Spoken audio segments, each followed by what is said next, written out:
మంగళగిరిలో టీడీపీ నేత చంద్రబాబు నాయుడు మాట్లాడుతున్నారు. లైవ్ ద్వారా చూద్దాం. విదేశీ విద్య విధానం పెట్టుకునే పరిస్థితికి వచ్చారంటే జగన్ పేరు పెట్టాడా? వైఎస్ఆర్ కూడా కాదు, జగన్ పేరుతో పెట్టుకున్నాడు. అదే కాకుండా ఒకటి కూడా ఇవ్వాల, ఇచ్చింది 4 ఏళ్లలో ఇచ్చింది 10 మందికే, 10 మందికి ఇచ్చి ఆయన పేరు పెట్టుకున్నాడు. అది చేశాడు. నేను ఆంటర్ప్రెన్యూర్స్ ని ప్రమోట్ చేయాలి దళితుల్లో అని చెప్పి అప్పట్లోనే ఆంటర్ప్రెన్యూర్స్ ని ప్రమోట్ చేయడం కోసం ముందుకు పోతూ ఇన్నోవా కార్లు కూడా మీకు ఇవ్వడం జరిగింది. అది బిగినింగ్. చాలా మంది ఆంటర్ప్రెన్యూర్స్ ప్రమోట్ చేసేదానికి ముందుకు పోయాం. ఇంకొక పక్కన 75 లక్షల రూపాయలు సబ్సిడీ కూడా ఇచ్చాం. వాళ్ళు కానీ ఇండస్ట్రీ పెట్టుకుంటే స్మాల్ స్కేల్ ఇండస్ట్రీ, అవన్నీ కూడా మనం పెట్టాం. ఇంకొకసారి 7 సార్లు డిఎస్పీలు పెట్టి ఇచ్చేసాం. ఫస్ట్ టైం అసెంబ్లీలో 125 సంవత్సరాలు అంబేద్కర్ జన్మదినాన్ని అవకాశంగా తీసుకుని 125 ఫీట్ అంబేద్కర్ విగ్రహంతో పాటు స్మృతి వనం కింద అక్కడనే మీరు చూస్తే కన్వెన్షన్ హాలు, ఇంకొక బ్యూటిఫుల్ లైబ్రరీ, ఆయన మీద అనునిత్యం రీసెర్చ్ చేయాలి అనే ఉద్దేశంతో మనం స్మృతి వనానికి చేస్తే ఇప్పుడు అది కూడా పోయింది. పక్కనే బాబు జగజ్జీవన్ రామ్ గారి విగ్రహం ఏర్పాటు చేసి ఇవి కూడా ఎవరైతే దళితుల కోసం వివిధ విధాలుగా పోరాడారో అవన్నీ కూడా ప్రతిబింబించే విధంగా మనం దీనికి ఇచ్చేసాం. కడాన బెస్ట్ అవైలబుల్ స్కూల్స్ స్కీమ్ తీసుకొచ్చాం. మంచి స్కూల్ ఉంది, పిల్లలు చూస్తే మట్టిలో మాణిక్యాలు, కానీ వీళ్ళకి సరైన స్కూల్ లేని దానివల్ల, సమాన అవకాశాలు లేని దానివల్ల వెనకబడిపోతున్నారు. అందుకే బెస్ట్ అవైలబుల్ స్కూల్స్ కూడా మనం పర్మిషన్ ఇచ్చాం. విస్తృతంగా నేను ఒకటే ఆలోచించినట్టు వన్ స్టేజ్ కొంతమంది నన్ను అప్రోచ్ చేశారు ఒకప్పుడు అర్థం చేసుకోకుండా.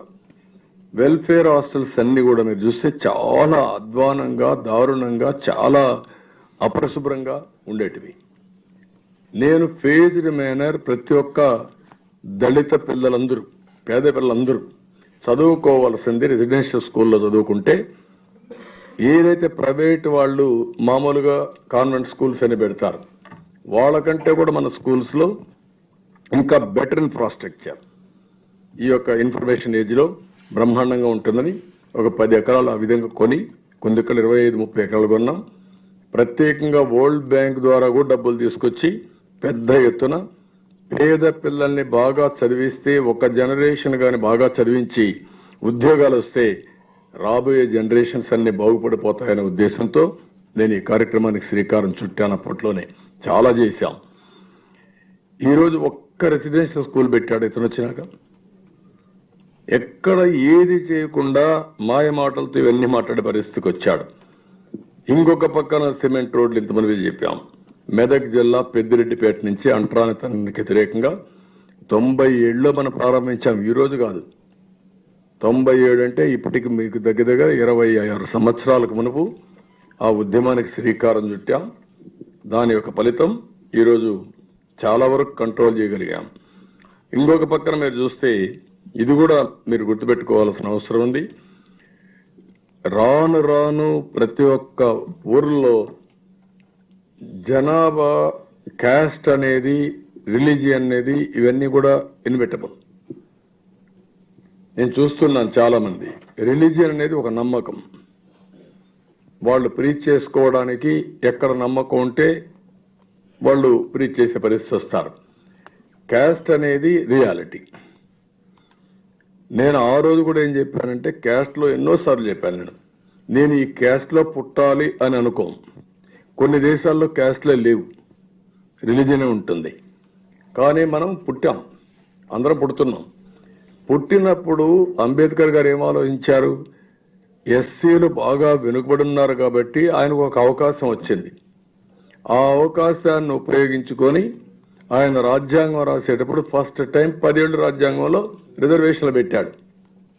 ఆ రాజ్యాంగంలో ఆయన పెట్టిన రిజర్వేషన్ ఫలితాలు చూసిన తర్వాత డిమాండ్ పెరిగింది. ఏ ప్రభుత్వం కూడా సాహసం చేయలేకపోయారు. 75 ఏళ్లుగా ఇప్పటికి కూడా ఆ రిజర్వేషన్లు కొనసాగుతున్నాయి.